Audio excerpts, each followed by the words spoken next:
Y entonces, ¿qué es lo que hace tan difícil la resiliencia? Si es un proceso natural, si es algo que se da a nuestro organismo de manera natural, porque eso hace nuestro organismo, todo el tiempo estar aprendiendo, desarrollándose de distintas maneras.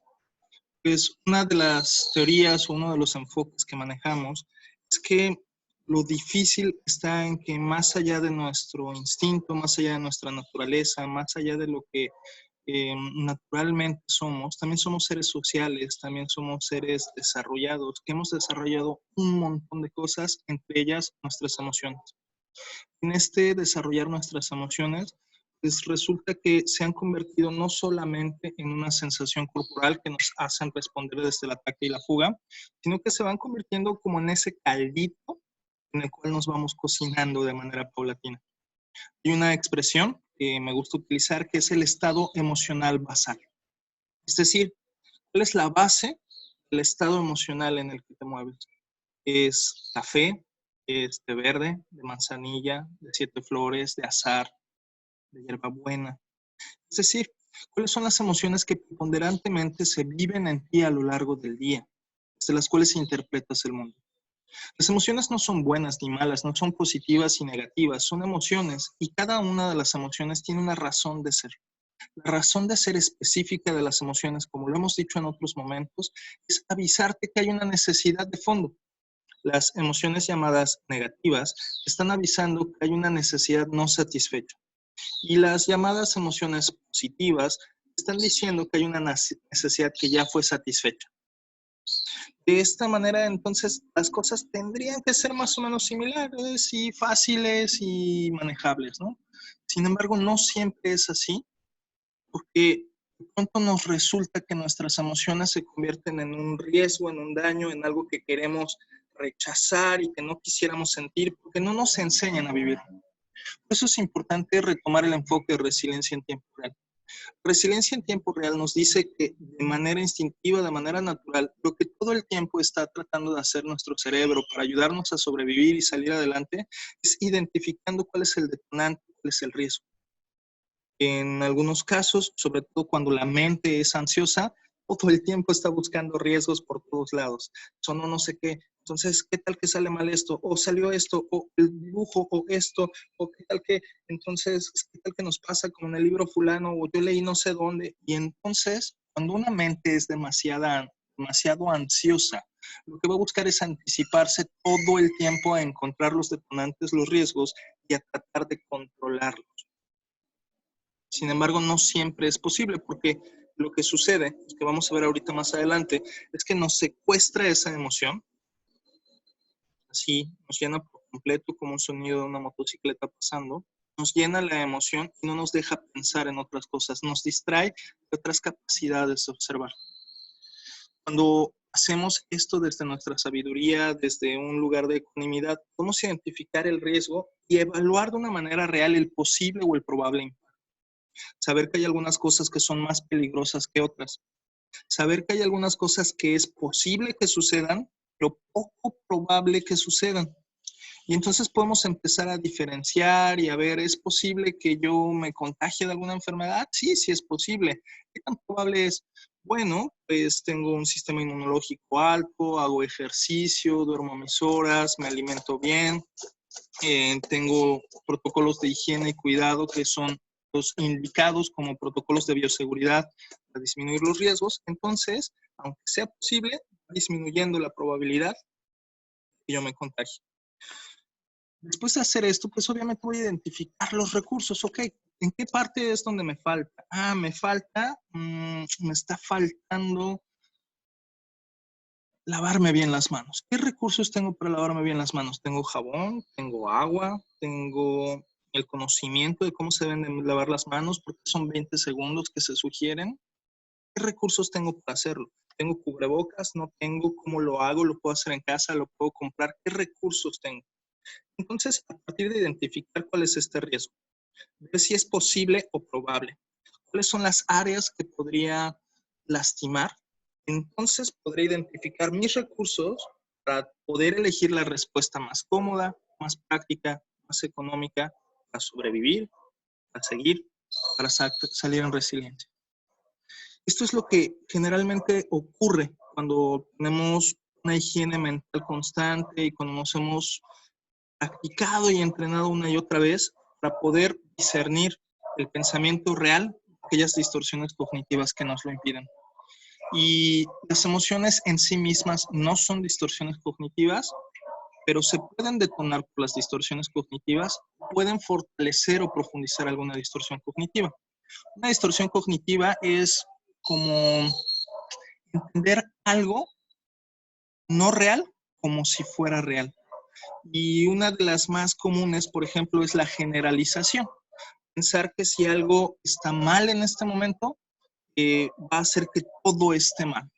O hacer que sea permanente. Pensar que si algo está mal en este momento, todo el tiempo va a estar mal. Estas concepciones o estas formas de entender el mundo se entienden entonces como distorsiones cognitivas. Y tiene que ver con las emociones, cómo estas las interpretamos, las identificamos. Por eso es importante hablar de las emociones y no solamente hablar de ellas, sino desarrollar verdadera inteligencia emocional. Poder conciliar entre el sentir y el pensar. Sentir pensar, diría Eduardo Galeano. Para mí es una palabra que voy a estar mencionando una y otra vez, que significa poder pensar nuestras emociones y poder sentir nuestros pensamientos, haciendo que estos constantemente estén en una línea, en un equilibrio, sabiendo que las emociones tienen una razón cognitiva de ser y que la razón necesita ser conectada con la emoción, porque si no se queda en algo frío, abstracto, que nos desconecta de la humanidad y por lo tanto nos desconecta de una de las cosas que más nos importa. Así entonces, pues algo que desarrollamos desde la inteligencia emocional es conocer nuestras propias emociones. Necesitamos saber cómo se llaman, cuáles son, la diferencia entre tristeza, melancolía o nostalgia, diferencia entre miedo, ira, rabia, la diferencia entre enojo, que más bien era enojo, ira o rabia, o miedo, susto, terror, fobia. Ver cuáles son las diferencias también entre amor, enamoramiento, alegría, júbilo, entusiasmo. ¿Y cómo me hace sentir escuchar un ladrido que a lo mejor te distrae la atención, que no está bajo mi control? ¿Cómo me hace sentir que haya un gato sobre la mesa, que si alguna vez has tenido gato sabes que tampoco está bajo tu control? Eso que pasó fue la cola tapando la cámara. ¿Y cómo me hace sentir? ¿Cómo reacciono ante ello? Todo el día nuestro organismo está identificando distintos detonantes, distintas alarmas que nos hacen estar pensando qué tan peligroso es eso o no. Para mí en este momento estoy sintiendo algo de molestia por el perro que ladra y que probablemente tú escuchas y que tal vez a ti también te está molestando. La molestia como emoción es de la familia del enojo, del coraje. El enojo y el coraje como emoción, una de las cosas importantes que busca es eliminar los obstáculos. En este caso, el que el perro ladre es un obstáculo para que tú me escuches de una manera clara. Entonces puede ser que entre más ladre sienta yo más molestia, porque es algo que no está bajo mi control. O, por el contrario, que identifique que como no lo puedo controlar, lo que tengo que hacer es hablar de ello, ponerlo sobre la mesa, identificar que tanto tú como yo podamos sentir esta molestia, esta incomodidad por ese obstáculo que está ahí. Porque entonces, además de conocer mi emoción de enojo y molestia, regulo la emoción para no voltar y decir, cállate, perro, y no explotar. Y detener el impulso, frenar el impulso, motivándome a mí mismo para responder de una manera distinta, reconociendo que también en ti puede haber enojo y molestia por esos ruidos. De esa forma, hago todo lo posible para, mediante la emergencia, es decir, cuando emerge esta emoción, saber cuál es su razón por la que está ahí, cuál es el mensaje, evitar irme por completo con la emoción, desbordarme por ella y reaccionar desde ella, motivándome a mí mismo a responder de una manera que atienda mucho más a lo que quiero de mí y de las formas de relacionarme para conectar contigo, con tus emociones, con lo que también tú necesitas y de esa manera poder establecer relaciones armónicas y de convivencia. De manera concreta, para ir entrando en materia mucho más a fondo, esto pasa gracias a que nuestro cerebro se ha ido desarrollando a lo largo de nuestra evolución humana, de nuestra evolución genética durante milenios, y según algunos teóricos, algunas teóricas, se ha desarrollado en 3 etapas. A esta teoría se le llama la teoría del cerebro triuno. Y esto significa que hay una etapa o un nivel de nuestro cerebro a nivel primitivo que compartimos con todos los animales sobre la faz de la Tierra, incluyendo insectos, reptiles, y que lo que hace sobre todo es reaccionar ante algo que considera amenazante desde la perspectiva del ataque o la fuga. Ataque o fuga. Y en el peor de los casos, intensa calma. Después, conforme nos fuimos desarrollando y los mamíferos han desarrollado mucho más esta parte del cerebro emocional o del cerebro gregario, el cerebro mamífero lo que nos dice es que además de peligro, lo importante también es cuidar y pertenecer a la manada, ser parte de una manada. El cerebro mamífero entonces es el que se encarga de enseñarnos a estar con otras, enseñarnos a estar con otros, a ser parte de una manada, de los ritos, de las prácticas, de las formas de comunicación, de intercambio, de oración, para poder ser parte de esta manada. Y el cerebro humano, el que se fue desarrollando con la corteza frontal y que fue desarrollándose cada vez más y más, tiene entre una de las funciones la función teleológica de pensamiento, es decir, la de interpretar qué y para qué están sucediendo las cosas. Esta función, junto con funciones ejecutivas superiores como la planeación, el pensamiento lateral, abstracto, lo que hace y lo que ha hecho a lo largo de la vida es ayudarnos a entender cómo están sucediendo las cosas para tratar de manipularlas, para tratar de transformarlas. Y de esta manera, por ejemplo, si yo entiendo que si echo 2 piedras juntas hace una chispa que hace fuego, conforme pasan los siglos, los milenios, entonces puedo controlar el fuego e incluso utilizarlo para cohetes espaciales. Es decir, el cerebro teleológico, las funciones efectivas superiores me permiten conocer el mundo, sus formas de desarrollarse para poder dominarlo y poder transformar el mismo mundo. A veces más de lo que deberíamos, pero eso nos lleva a hacerlo. De esta manera, entonces, resulta que cada uno de estos niveles del cerebro tiene una función específica para nuestra supervivencia. Todas tienen una función para nuestra supervivencia. Y resumo, el cerebro reptiliano lo que busca es ayudarnos a reaccionar de manera rápida en el ataque y fuga. El cerebro mamífero o gregario lo que busca es ayudarnos a pertenecer, a ser parte de y a apoyar y cuidar a los nuestros, a las nuestras y buscar a alguien que nos cuide y nos apoya. Y la corteza frontal, el cerebro superior o el cerebro humano racional, lo que busca es saber resolver problemas. Cuando estos tres o cualquiera de estos tres se ve secuestrado por las emociones, porque la emoción surge cuando algo nos dice que está bien o que no está bien, entonces este secuestro emocional lo que puede ocasionar es que tengamos una visión de túnel, como si nada más estuviéramos viendo eso que tenemos enfrente. Cuando estoy enojado, cuando estoy molesto, si el ladrido del perro me molestaba, a lo mejor dejé de escuchar al ponente porque solo veo al perro que ya se calle. Dejo de escuchar al ponente, dejo de ver el mandala, dejo de reflexionar en otras cosas.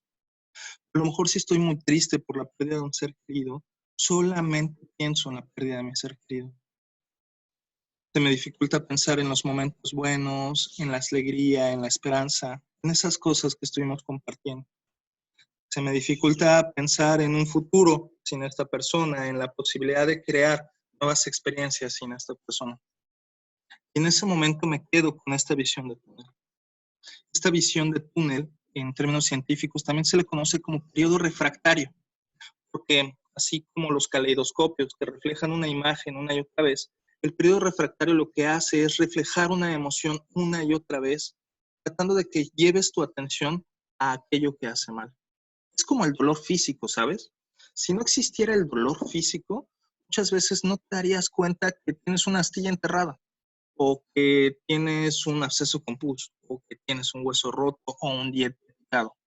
Si no existiera el dolor, no tendríamos una alarma que nos dijera, hey, aquí hay algo mal, aquí hay algo que no está saludable y necesitas atenderlo. Atiéndelo, que si no lo atiendes, se va a infectar lo que hay alrededor. cada vez va a ser más doloroso, y cada vez va a ser más difícil frenarlo, cada vez va a haber más cosas con contagio afectadas. De esa misma manera funcionan nuestras emociones. Nuestras emociones nos dicen, hey, aquí hay un dolor emocional porque hay una necesidad no satisfecha, atiéndela. En el momento en el que la atendemos, en el momento en el que le prestamos atención, esta emoción deja de controlarnos, deja de estrechar nuestra visión y deja de distorsionar la percepción de las cosas, porque ya no le urge que la atendamos porque ya la estamos atendiendo. Por eso es tan importante el primero de los pasos de la pausa de compasión a uno mismo, saber nombrar la emoción. Entonces la emoción dice, ya me están haciendo caso. No es lo único necesario. Ese solo es uno de los pasos. Entonces la emoción baja de intensidad y puedo prestar más atención de fondo a las necesidades. Cuando una emoción permanece a lo largo del tiempo y permanece por horas, se convierte en un estado de ánimo alegre, jocoso, triste, meditabundo, rabioso, desconfiado. Si pasa a lo largo de semanas y sobre todo meses, podemos empezar a hablar de temperamentos. Y si se extiende durante mucho más tiempo, durante años, incluso décadas, podemos empezar a hablar de rasgos de personalidad. Por ejemplo, a mí me gusta mucho hacer chistes. Sin embargo, yo no me consideraba alguien alegre o jocoso hasta que alguien en específico me dijo, oye, qué buen humor tienes, me gusta mucho esto y esto de ti. En ese momento caí en cuenta que hay muchas cosas del buen humor, de la alegría, que me gusta disfrutar. Empecé a trabajar, esto es importante, puedes trabajar para que tu estado emocional basal sea aquel que tú eliges. Eso no significa que vayas a dejar de sentir las otras emociones, significa más bien que si tú tienes un estado emocional basal de alegría, cuando venga un enojo, va a caer en un charco, una alberca de alegría. Es diferente que si el enojo cayera en un charco de enojo. Y entonces sería mucho más para enojarte. Si tú tienes un estado emocional basal de ansiedad, cuando haya algo que no puedes controlar y que te molesta, desde la ansiedad vas a sentir más ansiedad. Cuando haya una contingencia sanitaria, si tu estado emocional basal es el miedo, la desconfianza, vas a sentir más miedo y más desconfianza. Si es la gratitud y la espiritualidad, vas a sentir más gratitud, más espiritualidad. No significa que no vayas a sentir las otras emociones. Significa que va a ser la base en la que vas a preparar este llamo. Entonces, sugerencias. Aquí es donde empezamos a hablar del ejercicio del día de hoy. 1, alfabetízate emocionalmente. Eso significa que necesitas conocer el universo de las emociones. Hay muchas páginas, tal cual Universe of Emotions o Atlas of Emotions, son 2 de las páginas específicas que te recomiendo que busques. Atlas of Emotions, en particular, es una página que coordina Daniel Goleman, uno de los principales representantes de la inteligencia emocional, y que ha estado hablando con el Dalai Lama para conocer también cuáles son los preceptos que la filosofía y la psicología budista tienen sobre las emociones desde hace milenios. En este diálogo muy respetuoso, muy objetivo y científico entre la psicología milenaria budista y la psicología occidental y positiva, lo que han estado haciendo es conocer y profundizar en las emociones, su trabajo, su estudio, su utilidad. Si puedes entrar a esta página, te la recomiendo. También tenemos algunos materiales educativos como tarjetas de emociones o necesidades que puedes solicitar en las redes, de manera que puedas hacer pausas a lo largo del día, decir, esta emoción que estoy sintiendo es tal. Yo siento un poco de desesperación por el perro que ladra, pero al mismo tiempo siento mucha alegría de poder estar en mi casa, seguro, con esta conexión a internet compartiéndote este conocimiento, esperanzado que de algo te sirva, con un poquito de ansiedad porque las cosas sucedan bien, un poquito de molestia también porque siento calorcito y no me trajo un ventilador, pero como mi estado emocional es sobre todo el de la alegría y la gratitud, todo eso que sucede alrededor trato de integrarlo como una experiencia de aprendizaje que compartir con muchísimo gusto. Alfabetízate emocionalmente. Conoce tus emociones, conoce cómo se expresan, para qué son y cuáles son las formas de respuesta. Eso lo iremos trabajando a lo largo de los días, a lo largo de este desafío de 30 días, pero es un ancla a la cual tienes que regresar una y otra vez, una y otra vez. ¿Cuál es la emoción que me detona? ¿Cuál será mi necesidad? No qué me hizo y por qué me lo hizo. ¿Cuál es mi emoción? ¿Cuál es mi necesidad? Nombra tu emoción, localiza en qué parte de tu cuerpo se encuentra y acepta de manera incondicional tu emoción. Según los distintos estudios, principalmente de Peter Ekman, por ejemplo, unas emociones son universales porque todos los pueblos a lo largo del mundo y a lo largo de la historia tienen rasgos que comparten para expresar esas emociones. Si tú viste la película de Intensamente, seguramente las recuerdas. Felicidad, miedo, sorpresa, tristeza, desprecio y asco, que son muy similares, y enfado, son nuestras emociones principales. Así como los colores básicos, que son el rojo, el amarillo y el azul, que solo a partir de esos tres colores está toda la gama de colores que existe, desde ese mismo lugar, estas 6 emociones y una de las sensaciones, asco en específico, son las que constituyen toda la gama de nuestras emociones. Y sobre esas estaremos trabajando una y otra vez. Obviamente hablaremos de las emociones que son familia, de aquellas que están cercanas, matizadas. Por ejemplo, la felicidad pues es la alegría, el júbilo, la jocosidad, etc. Hay emociones que están mezcladas, por ejemplo, entre el miedo y el desprecio puede estar también sentimientos de exclusión, de separación, por ejemplo. Entre la alegría y la tristeza juntas o mezcladas, hay emociones como la nostalgia, esa alegría por aquello que ya no es o que ya no está. Si tú puedes empezar a trabajar por lo menos en estas emociones, si quieres, nos escribes y podemos ir trabajando, lo vemos al rato a las 7 de la noche. Si tú puedes empezar a trabajar en estas emociones base, por lo menos a lo largo del día, después puedes empezar a ver cuáles son las intensidades de cada una de estas emociones. Seguro que vas a tener avances maravillosos. Es distinto hablar de un enojo grado 1 que de un enojo grado 10. Si tú puedes empezar a diferenciar ese nivel de intensidad, de duración y de frecuencia de las distintas emociones que tú sientes, vas a entonces a poder nombrarlas con mayor claridad, con mayor compasión, por lo tanto a dominarlas de mejor manera para tu bienestar y el de las personas con las que te relacionas. Entonces, pues, concretamente, ¿cuál es el ejercicio del día de hoy? Sondea periódicamente. Sondea periódicamente cuáles son las emociones que sientes, con qué intensidad, si es posible incluso sondear qué es lo que estaba ocurriendo en ese momento, en qué estabas pensando, para que al finalizar el día puedas tener un registro, algo así como tu diario de emociones, de inteligencia emocional, en el que puedas identificar en qué momentos sentiste qué emociones, a raíz de qué aprendiste en el día. ¿Cuál fue el estado emocional que más se repitió o el estado emocional basal? ¿Qué detonó o qué mantuvo esa emoción? A lo mejor el que me hayan dicho mi vida me pudo haber detonado el enojo, pero también me pudo haber detonado el enamoramiento y la alegría. A veces un mismo detonante nos detona distintas emociones por quién viene, cuál es mi estado emocional, cuáles son los referentes que tengo, cuál es la relación, el contexto, las circunstancias, las expectativas. Las emociones tienen todo un mar de conocimiento dentro. Sumerjámonos a conocerlo. ¿Cómo me retó la situación? ¿Qué exigió de mí? ¿Qué me demandó? ¿Demandó de mí paciencia? ¿Demandó clarividencia? ¿Demandó control? ¿O demandó más bien que me desapegara del resultado? ¿Qué fue lo que demandó de mí la situación? ¿Y qué tanto lo pude manejar o no? ¿De qué manera ayudó a mi resiliencia? ¿De qué manera esto me está ayudando a mejorar mi calidad de vida, a ser más feliz? ¿Qué aprendí de mí en esta experiencia? ¿Qué aprendí de otras o de otros? ¿Cómo se sienten? ¿Cómo expresan sus emociones? ¿Qué necesidades están más vivas en mí?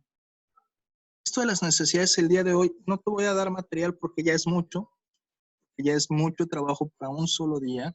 No quiero llenarte de más cosas. Quiero que te atrevas a explorar desde un lugar de comodidad, curiosidad y apertura tu vida emocional. ¿Cómo te sientes ahora? Hace rato estaba muy molesto, ahorita estoy más tranquilo. ¿Cuáles cambios emocionales han sucedido desde la circunstancia hasta ahora? tal vez con una nueva interpretación, una interpretación reforzada. Toma nota, llévatelo a tu cama, regístralo. Y a lo mejor no te voy a estar recordando a cada rato que lleves este diario, pero si lo llevas durante varios días, vas a sorprenderte de la cantidad de información que vas a tener sobre ti. Eso, justo eso. Emoción es información. Emoción lleva consigo información. Escúchala, analízala, compréndela, acéptala y úsala a tu favor y el de las personas alrededor. Estas son algunas de las necesidades en distintos ámbitos. Te dije, no vamos a profundizar en este momento, pero le puedes poner pausa, hacer una impresión de pantalla y empezar a reflexionar. En este momento siento enojo, tal vez porque mi necesidad de comprensión del perro no está satisfecha, o porque mi necesidad de trascendencia y de inspiración se ve obstaculizada cuando hay un sonido como el del perro, y desde ese lugar a lo mejor estoy sintiendo esta emoción, o a lo mejor siento cierta calma porque mi necesidad de autenticidad está siendo cubierta en el momento en el que te hablo de manera clara y transparente de mis emociones. ¿Me explico? Creo que sí. Y regresamos al ejercicio del día 2, si mal no recuerdo. No, creo que fue el día 3. La causa de compasión. Es muy importante. Regresaremos una y otra vez a atender con compasión y aceptación incondicional nuestras emociones. Nuestras emociones. No necesariamente la causa de nuestras emociones. De eso hablaremos en otro momento. Pongo nada más un ejemplo. En este momento de contingencia, hay muchas personas, por ejemplo, que sintieron tristeza, y otras personas perdieron toda oportunidad de empleo, su dinero, y sintieron mucho miedo de saber que otras personas no iban a tener que comer. Sintieron rabia, enojo, coraje, por no saber cómo ayudar. Y a lo mejor después de un rato y debido a experiencias previas y a la forma en la que han entendido la resiliencia, decidieron utilizar todas esas emociones y ser comedores comunitarios. Y con este enojo, con este coraje, tener el empuje para estar pidiendo amigos, amigas, donaciones aquí, miren, yo cargo la olla, yo cocino, con la alegría y con el júbilo y con la gratitud de tener y de recibir y de poder compartir. Entonces transformaron todas esas emociones a partir de necesidades de contribución al bienestar del otro, de justicia social, de aprendizaje, de comunión, la transformaron en comedores comunitarios que ahora comparten con otras personas y que les da un montón de sentido en su vida. Solamente se trata de aceptar la emoción y decir, ay, sí estoy triste, pasar a lo que sigue. No, eso es un bypass emocional y no vamos a hacer eso desde la resiliencia. Habrá técnicas, habrá estrategias, habrá personas que eso hagan, que solamente buscan que estés quietecito y supuestamente feliz, pero no están buscando que haya una verdadera resiliencia comunitaria. Aquí te invitamos a que la haya. Obviamente para eso primero necesitas aceptar lo que está pasando en ti, lo que está pasando alrededor, y con ecuanimidad decidir entonces cuál es el paso a seguir, elegir la mejor respuesta, justo como la resiliencia en tiempo real nos lo dice. ¿Qué sigue entonces? Pues te resumo. Deja de evadir las emociones difíciles. Tienen una razón de ser. Alfabetízate emocionalmente. Conoce sobre las emociones, sobre cómo trabajan. Lleva un diario para que te des cuenta de cómo evolucionas, cómo avanzas, cuáles son tus detonantes y cuáles son las cosas que están sucediendo en ti. Sondéate paulatinamente a lo largo del día. Trata de identificar. De repente puedes ponerte hasta una alarmita y de repente, ya son las 11. ¿Cómo me siento ahorita? Ahorita me siento bien. Tranquilo. Bien. 11:20. Ahorita estoy enojado. ¿Por qué estoy enojado? ¿Por qué tengo que entregar este reporte? 11:45. Me siento satisfecho porque entregué el reporte. Y atiéndete con aceptación, con compasión, aceptación incondicional. Espero que en esta sesión del día de hoy lleves varios elementos para reflexionar y recuerda, lo que estamos haciendo es construir el piso, las bases desde las cuales estamos cada vez más avanzando y avanzando para construir y edificar la resiliencia. A lo mejor a veces la ansiedad se te detona porque quisieras que esto fuera más rápido, porque hay una necesidad de conservar tu tiempo y tu energía y por eso la ansiedad se activa.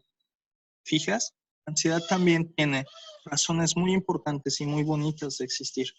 Lo importante es no dejarnos enfrascar en este periodo refractario, donde todo lo vemos desde la ansiedad, y poder tomar distancia de las situaciones, de las emociones, con atención plena, con aceptación incondicional, con un juicio crítico objetivo, para entonces poder identificar el riesgo, evaluar el impacto, elegir la respuesta más cómoda, más económica y que nos ayude a generar la resiliencia en tiempo real.